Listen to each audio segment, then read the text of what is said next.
그러면 첫 번째 순서 발표 진행하도록 하겠습니다. 처음에 한국산업경제연구소의 이명법 소장님 나오셨는데요. 이 행사를 같이 또 기획하신 주체이시기도 합니다. 부동산 정책이나 산업경제 분석, 공공개발 주택 수요에서 굉장히 많은 전문 식견을 갖고 계셔서요. 큰 도움이 될 것 같습니다. 박수로 맞아주십시오. 안녕하세요. 이명범입니다.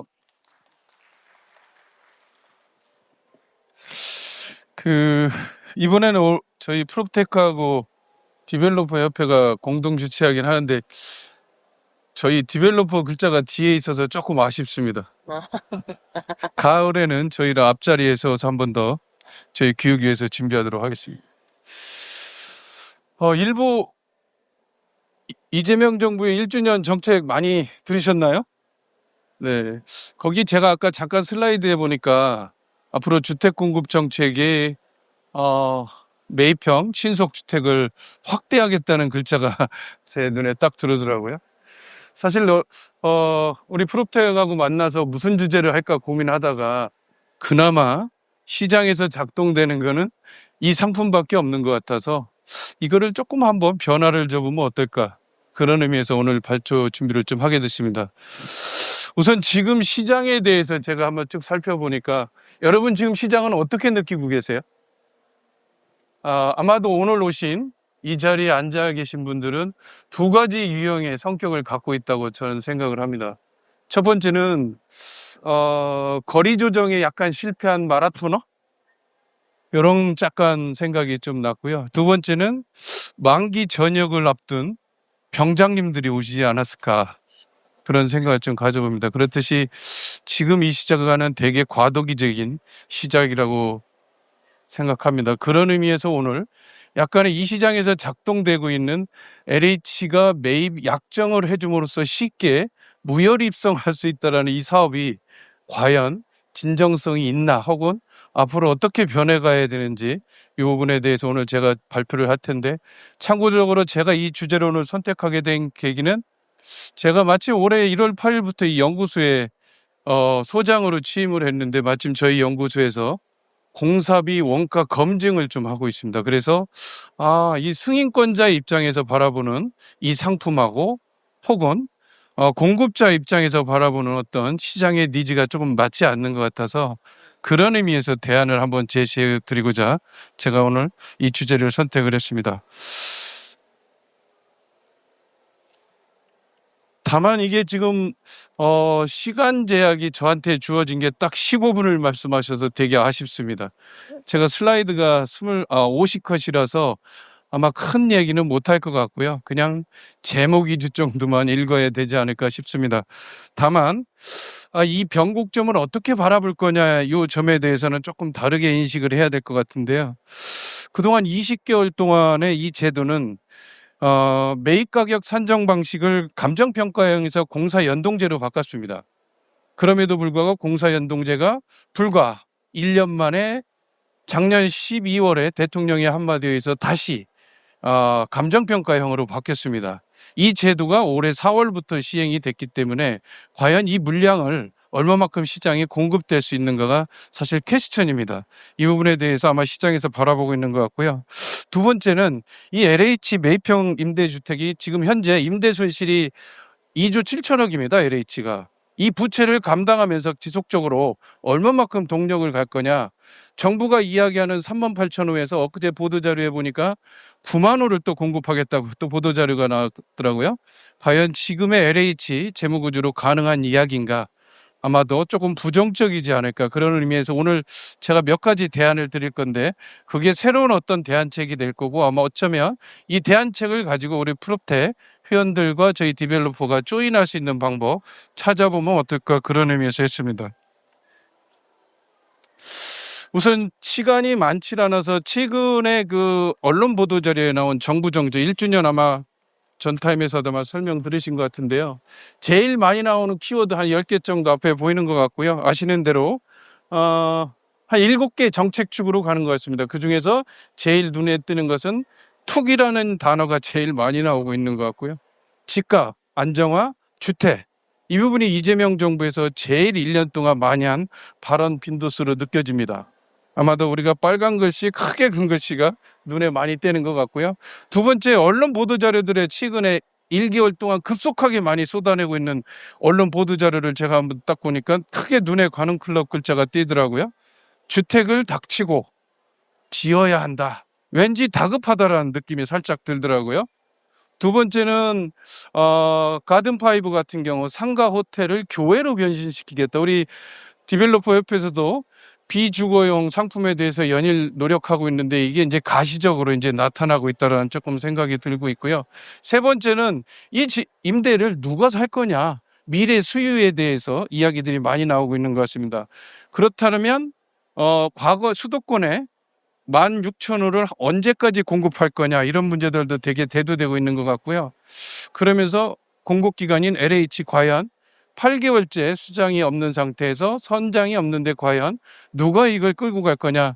제가 어제 강의 준비를 했는데 오늘 사장님이 발표나신 것 같더라고요. 네, 어쨌든 기대를 많이 한번 해보겠습니다. 두 번째는 이 정부가 지향했던 게 국공유지의 도심의 공급 확대 정책이었는데 벌써 1년째 도심 공급의 대안은 하나도 안 나오고 있습니다. 그렇다면 지금 어떤 대안을 갖고 있는가는 이 기사에서 살짝 느껴지더라고요. 아마도 대부분의 국공유지를 건드리기 어렵다 보니 이제는 서울시 25개 구 중에 밀도가 제일 낮은 중공업 지역에 공급을 확대할 수밖에 없는 이제 시점에 와 있는 게 아닌가 해서 앞으로 정책 기준은 서울시의 주택 준공업 지역 쪽으로 선회할 방향성이 크다라는 게 느껴집니다. 자, 그 사이에 일주일 사이에 언론 헤드라인 전부 다 뽑아보니까 제가 보기에 한 6가지가 눈에 띄는데요. 일단은 전면 수정을 할 수밖에 없다라는 게 제일 눈에 띕니다. 어쨌든 용도 전환이 이 시대의 화두가 될 수밖에 없겠다라는 메시지가 느껴지고요. 과연 시장은 이미 이동을 했습니다. 사업자만 남아있게 됐습니다. 지도는 완전히 바뀌었습니다. 규칙도 바뀌었고 승부처가 이제 바뀌었습니다. 과거에 해던 패턴 택지개발지구 내에서 우리가 추첨과 입찰을 통해서 민간이 개발하던 시대는 이제 끝났습니다. 공공주도 시장에 가는 데 있어서 시장 플레이어는 이제 룰을 바꿔야 된다고 이제 생각을 합니다. 지금 진행하고 있는 매입형 주택의 제도도 바뀌었습니다. 그걸 한탄할 수만은 없습니다. 우리는 거기에 맞춰서 새로운 게임의 설계를 이제 해야 할다라고 느껴집니다. 그래서 이 관련법은 한 22개의 법률이 있는데요. 주제는 한 11개가 있는 것 같고요. 이 주체에 지금 이끌고 있는 건 주택정책의 컨트롤 타워 역할을 지금 국토교통부 주택토지실에서 지금 하고 있죠. 저희 이 산하기관들을 살펴보니까 저희 디벨로퍼 협회는 산하기관에 들어가 있습니다. 관련 기관은 아니고요. 어쨌든 디벨로퍼 협회의 역할이 되게 커졌다라는 인식을 좀 가질 필요가 있고 프롭테크도 가급적이면 저희 산하기관에 함께 했으면 좋겠습니다. 어쨌든 그동안의 대한민국의 임대주택 정책은 짓는 시대였습니다. 그러나 이제는 생활권의 라이프 스타일을 변해가는 구조로 이제 누리는 시대로 이제 바뀔 수밖에 없다. 환경은 바뀌어졌다고 생각합니다. 자, 그럼 공공 매입형 주택이라는 게 뭐냐? 주택의 유형의 이제 카테고리 속에서 분양주택과 임대주택이 있겠죠. 임대주택 중에서 건설형이 있고 매입형이 있다. 그래서 요 매입형 주택의 사다리를 우리가 타고 들어오게 되는데요. 그동안에 정부는 2004년부터 본 제도를 시행해 왔고요. 지금까지 한 5곡지 변화의 과정을 겪어오고 있습니다. 그래서 2024년부터 감정평가형에서 건설형과 연동제로 1년 동안 시행하고 다시 룰을 바꿨다라고 보시면 될 것 같고요. 이 제도는 그럼 왜 하느냐? 예, 뻔합니다. 우리 금융이 작동되지 않다 보니 LH가 매입을 선약정을 해주기 때문에 금융이 따라 들어와서 우리는 지키만 하면 그대로 원금을 회수해가는 안전판을 역할을 해주기 때문에 들어와서 대부분 우리 업계에서 지금 작동되는 게 LH 매입형 주택밖에 없다라고 보시면 될 것 같고요. 그래서 이 룰은 약정의 형태 프로그램입니다. 16단계를 가지만 큰 꼭지는 한 4개 단계입니다. 신청을 하게 되면 약정을 체결하고 약정한 다음에 시공해서 최종 매입 결정을 하면 LH가 사가는 구조입니다. 그래서 매입 약정을 하게 되면 토지비의 80%는 토지비를 지불해 주기 때문에 어떻게 보면 시행사는 에쿼티를 자기 돈 넣다 빼서 다시 돌아가는 전형적인 시행 구조랑 똑같기 때문에 되게 할 수 있는 유인책이었다라고 보시면 됩니다. 다만 이 제도를 시행해 이 룰을 바꾸게 됐는데 그럼 어떤 형태가 있었느냐?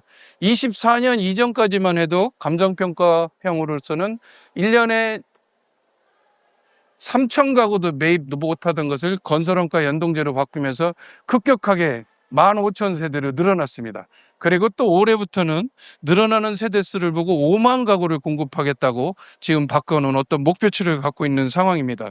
과연 최근에 다시 발표된 38,000호를 이제 9만 호까지 이제 키우겠다고 언론 보도 자료가 나와 있는데 과연 9만 호의 정책이 실현 가능한 정책일까가 퀘스천입니다.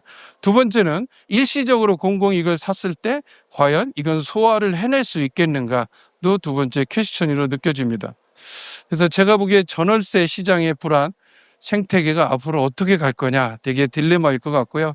그래서 수도권의 9만 가구 공급을 위해서는 세 가지 정책 제안이 필요하다라고 제가 오늘 제안을 드리도록 하겠습니다.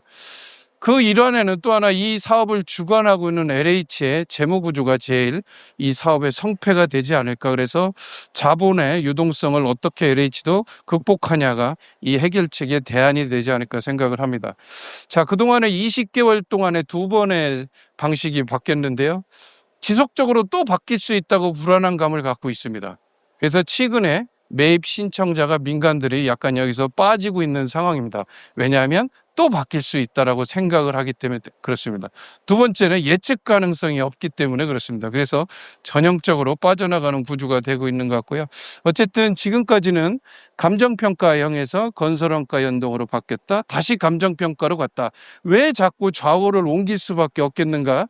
그 원인을 보면 누구나 다 판단할 수 있을 거로 보여집니다. 바꿔 이야기하면 감정평가형으로 공급이 안 됐던 걸 공급을 채우기 위해서 건설원가 연동제로 했는데 대통령의 한마디에 의해서 다시 감정평가로 가면서 9만 원으로 양은 늘리겠다?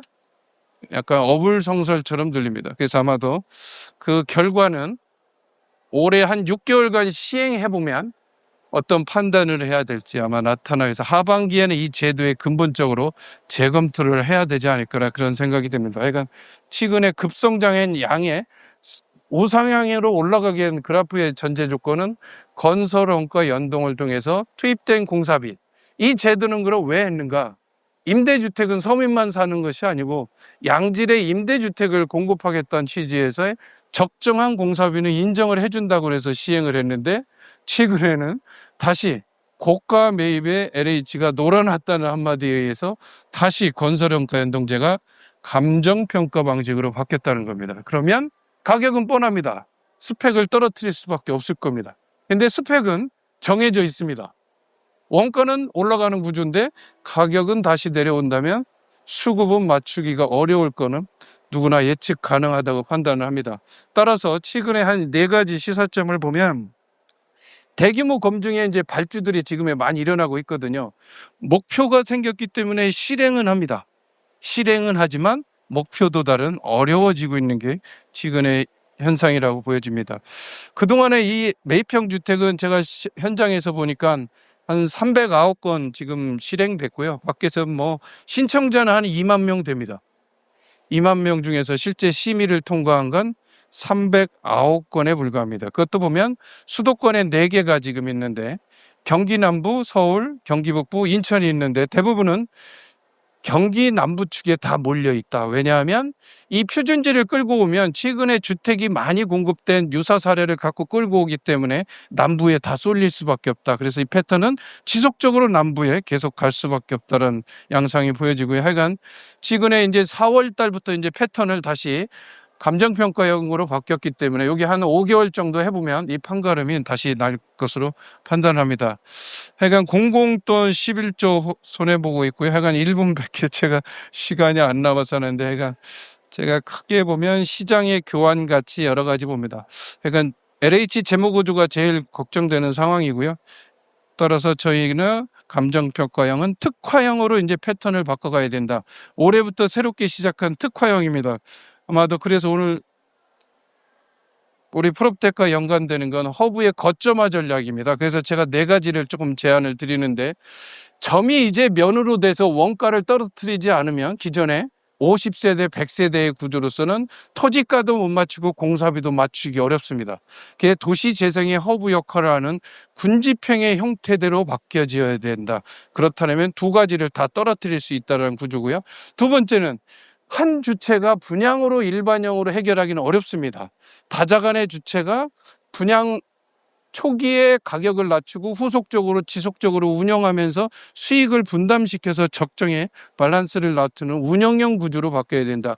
운영을 하려고 하다 보니 네 가지 컨셉의 새로운 타겟팅이 필요하다는 겁니다. 첫째는 누구나 아는 청년입니다. 청년에게 일자리와 함께하는 구조 되게 필요하고요.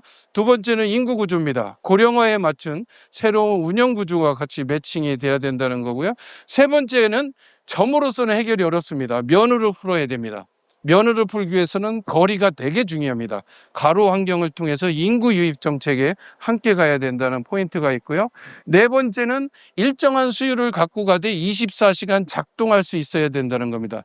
그래서 24시간 임대가 매입이 확정되는 건 일자리가 있는 주변이 좋습니다. 그래서 기성시가지보다는 인근에 산업단지, 도심산업이 됐든 외곽산업이 됐든 산업단지 인근에 있는 기업과 사전에 임대 수요를 확약을 하게 되면 분양도 되고 매입형도 두 개도 일시에 해결할 수 있다.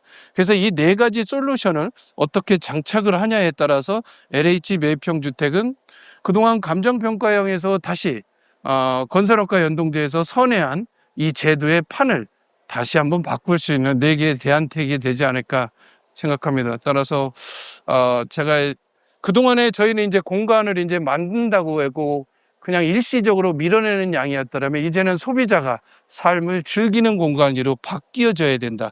그런 의미에서 지금의 4개, 4개 주체가 다 협업하는 구조가 돼야 이 상품은 다시 작동할 수 있다고 생각합니다. 자, 정확히 10초 제가 소가되겠습니다. 감사합니다.